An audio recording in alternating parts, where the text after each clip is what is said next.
Welcome back to the Money and Wealth Show. I'm Sterling Fox in conversation with Rafe Mair. And Rafe, we're doing this program at Churchill's Lounge in the hotel, the Holiday Inn in North Vancouver. And our thanks again to Fritz and the gang for the hospitality. And it's a perfect location for you because you're such a big fan of Mr. Churchill. I thought, what a terrific location to sit down for a chat with Rafe Mair. I was reminded of an insult of his. Insult should be a fine art, and it was with him.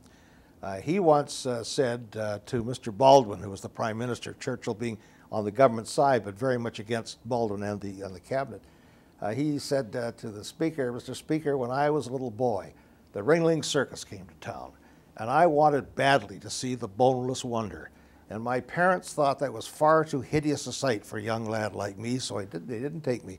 And Mr. Speaker, I've waited till now, 50 years later, to see the Boneless Wonder sitting down right over there on the Treasury bench.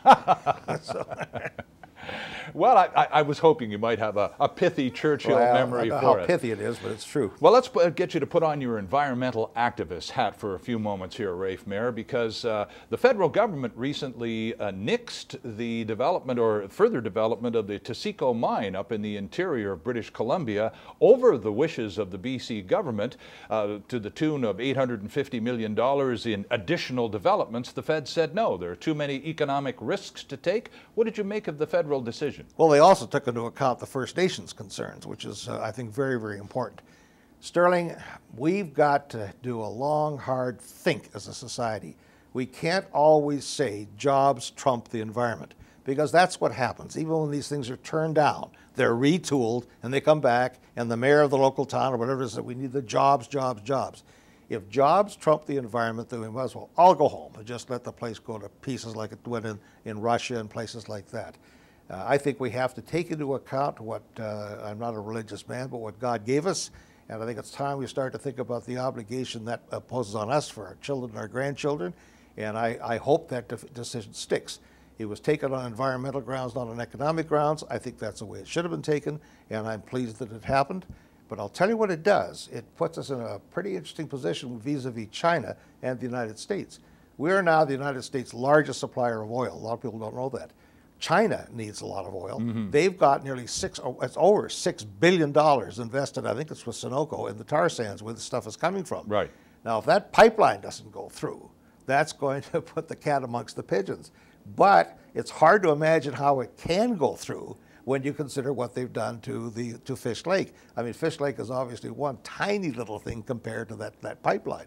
But it's going to mean lots of fun and games ahead. But again, as I say, sooner or later, all of society have got to look at themselves and say, we cannot go on consuming this. We can't keep on saying we don't want to get rid of carbon in the atmosphere and then go right on doing it. Sooner or later, we have to face the fact that this costs money, and money means one thing in your favor: you've got a nice environment, you've got a place to live that's like no other place in the world. We cannot have it both ways. We can't have the place that everybody wants to come to, beautiful British Columbia, and at the same time rip it up. Is the installation of a pipeline running from the oil sands in northern Alberta across British Columbia to presumably Prince Rupert? Kitimat. Okay. Is that going to be the next great environmental battle in British Columbia? There is no question about it, and we're in it at the Common Sense Canadian already. Enbridge, who's going to build the pipeline, has got an absolutely pathetic safety record. They just dumped 1 million liters, I think, of gasoline into the oil into the Kalamazoo River in Michigan. Yeah. They've had something like 700 odd mishaps over the last 10 years, like this. Now, pipelines have a lot of bad things going for them. First of all, they're long and they're difficult to police. Secondly, they're almost certain to burst somewhere, sometime. Thirdly, to get to that burst in quick time is almost impossible. And when you've got a pipeline company that obviously doesn't give a damn about its safety after it gets the pipeline in, then that just spells trouble. And we've also got, of course, the additional problem when it gets to Kitimat. It's got to go by freighter through some of the most treacherous waters in the world. Now, I want to tell your viewers this, if I may. People say we must evaluate the risk.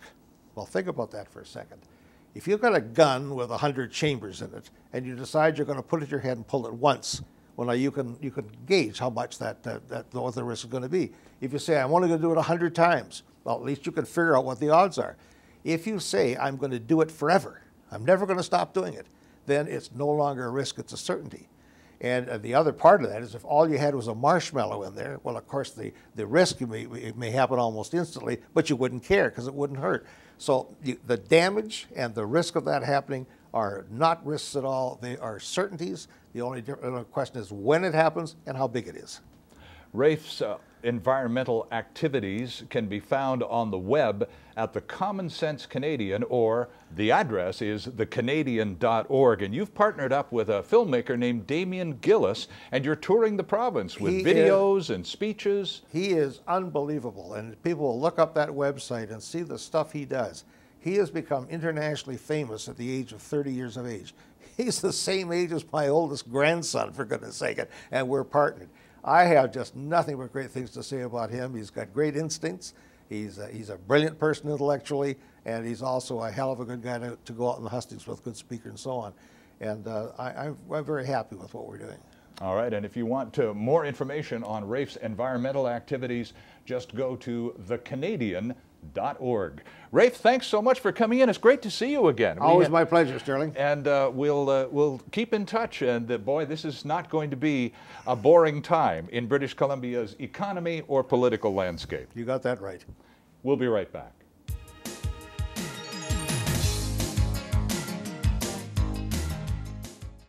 Hi, I'm Larry Ray, Chairman and CEO of Molycorp Gold Corp.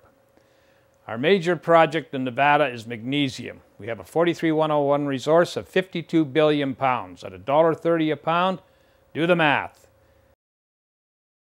Go to our website at molycorp.com or phone me direct at 604-531-9639.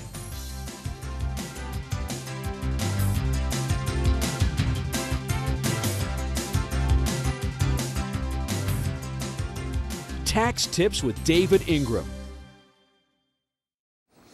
If you're an American citizen living in Canada or a Canadian who's been working in the States on a TN visa or even a B1 visa as a supervisor at a construction site, you have to remember you got to file your U.S. tax returns.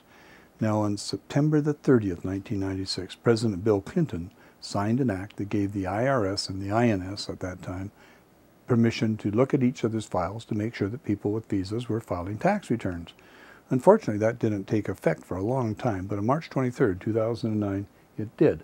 And since then, 1 out of 20, 1 out of 10 of the guys at the border, when you go across, have the ability to look up your name and say, oh, David Ingram, you're supposed to be filing a U.S. tax return, and haven't done so. So if you're in that position, you make sure that you get your tax returns filed, even if it's back 5, 6, 7, 8, or 9 years. If they catch you, it's going to be really expensive, and that's a tax tip.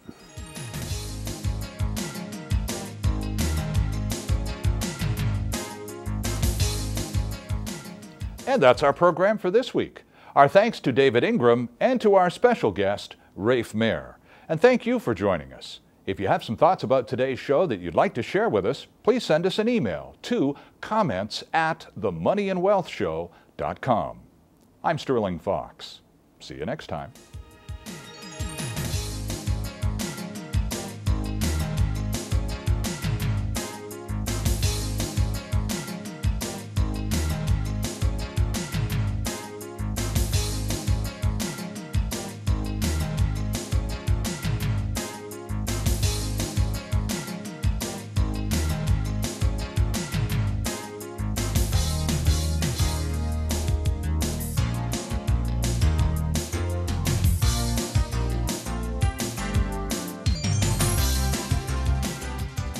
Comments made on the preceding paid commercial program are an expression of opinion only and should not be construed in any manner whatsoever as recommendations to buy or sell any financial instrument at any time.